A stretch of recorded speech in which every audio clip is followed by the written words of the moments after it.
I spent several days editing my first video. And when I was done, I was super proud of that thing. I was ready to publish it and watch the views grow. That is, until I actually watched it back. At that moment, I realized it was bad and no one's going to watch this. That's why you can always learn from my mistakes.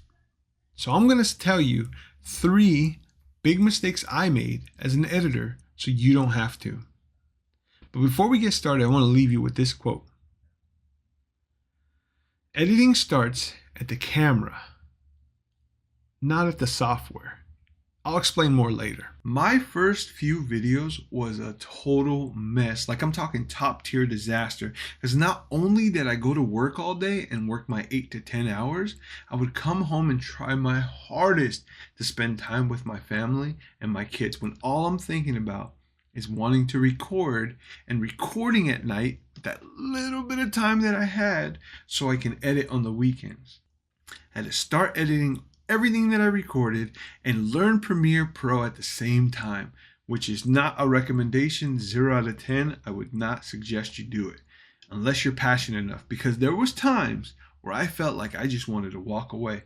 Like I was like done, completely out of here. It's over. No way. Then by some miracle, hitting publish, I thought I would get like 1 million views. I thought my video would just blow up out of nowhere. If I post it, they will view it. Well, I got 0 views, 0 watched hours, and 0 subscribers. So what was the problem? If you ask me, I'm the best editor in the world. I'm top tier editor. I am just moving on up. My videos are just getting all the traction in the world. But if you ask YouTube, they'd say everything. Everything was wrong. All jokes aside, most of the issues I was having, I was able to sum up into 3 huge mistakes, at least for me. And as a new video editor or as a new content creator starting out for the first time, especially at my age, it's definitely hard to figure these things out on your own. You're going to need some practice. So in this video, I'm going to break them down all the way to the basic stuff you can understand so that way you can be a better editor. Because remember, workflow is your best friend. Oh, why is it cold? So let's talk about the first mistake. The first mistake was I was overcutting. I just didn't feel comfortable in front of the camera. I wanted to make it look seamless, flawless. So I just stacked them all nice and neatly and organized them. The problem was there was just too many jump cuts. There was just too many transitions, and it just made me sound like a freaking robot. I had no breathing room, I had no rhythm, and it just made me sound like a robot. I thought, to be honest, fast cuts meant pro editing. Wait, hold up. Before we continue, I wanted to ask you if you're ready to reduce the amount of time it takes to edit and your workflow load. If you are, go ahead and hit that like button, and I'll tell you about it in a few minutes. And the second mistake I made was bad audio. Listen, I don't want to sound like I'm in a cave with a huge echo or like I'm 1,000 feet away because I'm just too far. I don't need the microphone picking up my kids upstairs, screaming, yelling, or if I gotta pass gas and fart, I don't want the microphone to pick up my fart louder than my voice. That's ridiculous. Who wants to listen to me fart versus listen to me talk? So what was the fix? Well, I'm using an independent microphone. They do sell independent microphones for the camera, unless you're recording already on your computer and you're using your webcam or your phone, and you're in luck. You don't have bad audio. But I had horrible audio and I needed to fix it. So picking up a lav mic for like $30, definitely worth it. If you could spend just a tiny bit more and get something a little more extravagant, like a microphone that connects to your camera, so the audio and the video come together, even better. The problem I have right now is my audio's on my PC and my video's on my camera. So I have to line it up in the software to make it work flawless and seamless, which is okay. I get it. But there's no more farts as I'm farting and talking unless I pause.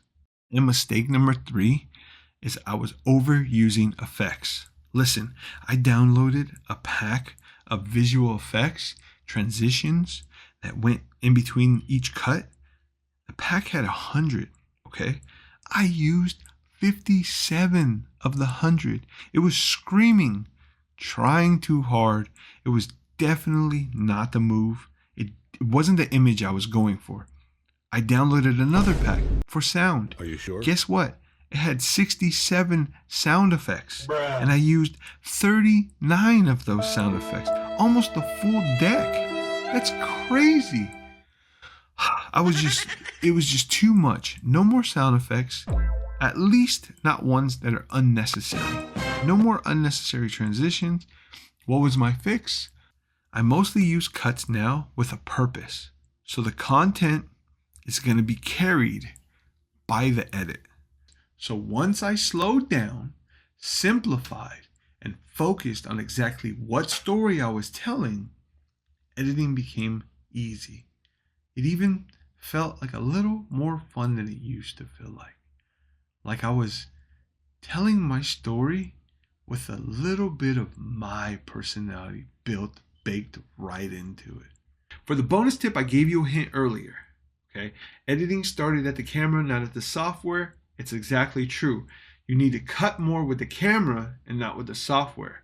What I mean is, if you're able to keep track or write down which cut you liked the best when you were recording, you can use that cut into the editing software. So you don't have to bring every single clip. All you got to do is write down, hey, take number 3 was the best one. Start over, take the next take. Take the next take, especially if you're using an outsourced camera. If you're using a webcam that's connected to your computer, fine.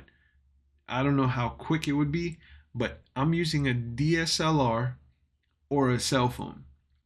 And those videos need to be cut at the camera, not at the software, to make editing for me and my workflow a lot easier, to make it transitionless, to make it seamless. Also, I noticed as I was editing from the camera and not the software, I was saving more time because I was able to hit that button, stop the recording, go back, read the script, or read the next segment, line up, get ready, go to the next segment, and just keep moving forward. Just keep progressing through the video. I would say, hey, take number 3 was the best, or take number 85. However many takes it took me. But all I pulled in were the takes that I liked for each segment. I put segment 1, take 7. Segment 2, take 29. Segment 3, take 83. And I just kept editing from the camera instead of the software. Okay, I've been dying to do this. So just to sum everything up for you guys, I wanted to say, avoid the jump cuts. Don't overcut. Simplify it. Slow down. Say what you want to say in the story mode. Cut at the camera, not at the software. Bad audio, get rid of it. We don't need it. You don't need to sound like you're in a cave. You don't need to sound like you're 1,000 feet away. You don't need the camera picking up your farts while you're trying to record. Okay? We don't need it. And the third, don't try hard with effects. Effects will ruin your whole video. It'll ruin the story. What you're trying to say is more important than how it looks while you're trying to say it. Yes, it counts. It makes your videos look a little more professional, a little bit up to date, like you're doing good. But hey, we're all learning. We all have to start from zero. I started from zero. I spent too much time on my first video. I learned how to edit just off of my first video. I edited that video 13 million times before I actually hit publish. That's a bad thing. That's not a good thing. I'd rather show the progression of me editing through time than do it all in one segment and then hit publish and make sure I got the perfect video. Because the messier your timeline is, the better your story is long term. It makes for a really good story long term. So take that time to make that messy video, hit that publish button, and then in a year's time or 6 months time or 3 weeks time, whatever time it takes you to learn your editing software, go back and look at that video and be like, man, I've came a super long way. Like, I've really learned how to edit. And you'll be super proud of yourself, like I was on that first video that I made. I was super proud of that. I felt like I was on top of the world when I hit published. It was a great video. It was a great edit, but I spent way too much time on it. I felt unnecessary time. I could have published 3 months ago, but it took me 3 whole months to actually get that video going, get that video ready for YouTube to go up. And that's crazy. That's way too much time because I'd rather show my progression of editing through time than just jump to it, post it, and I'd rather look like an idiot over time because that makes for a better story. The more I make fun of myself, the more you guys laugh, the more you guys watch. That's how it works. So if you're new to editing like I am, it's okay and just don't give up because messy timelines lead to great stories. So if you got something to say, or you got some advice for me, or you would like some advice from me, got a question, throw it down in the comments. Don't forget, if you found any value in this video, hit that like button so I know which content to make for you guys leading into the future. And last but not least, hit that subscribe button if you want to see more of my content fails, you want to live through the chaos with me, or you just want to have a cup of coffee every episode. Lil Miss, we're out of here. There's no recovery from that. Your fart is going to be 10 times loud. Why am I talking about farts?